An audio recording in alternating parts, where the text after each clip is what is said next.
Bartender, listen, you can't just walk in here with a real sword. Give me one good reason to carry something like that around in this day and age. Mimics. I laughed, the bartender laughed, the table laughed. Bartender, listen, you can't just walk in here with a real sword.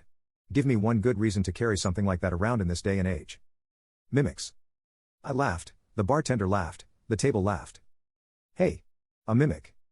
I pulled my sword from the scabbard and pointed it at the table. Hey! A mimic. Mimiced Carmen, my sword, a mimic. Put your friend away, said the bartender. I expected that he would be cleaning a glass while we spoke. He did not. Do not put me away, Baptiste. I should like to meet this table. I did not want Carmen to have the shape of a table and told her so. I will not take the shape of the table. When my sword pleads, my heart bleeds. I laid Carmen upon the table. I would not do that. The words from the bartender were a warning.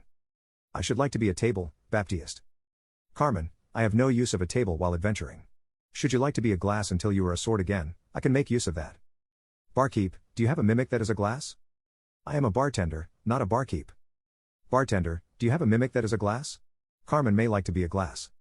The bartender picked up a glass to clean. I do not have a glass that is a mimic. Before I could pick up Carmen, there were now two tables, one stacked on top of the other. I do not want you to be a table. It was the table that spoke. The original mimic table. But I am liking being a table very much. Carmen was sounding obstinate. Carmen, listen to your fellow mimic.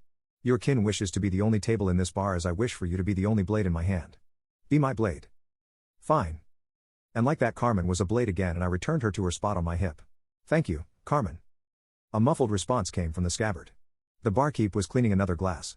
Good sir, I hear you have a small rat problem in the basement.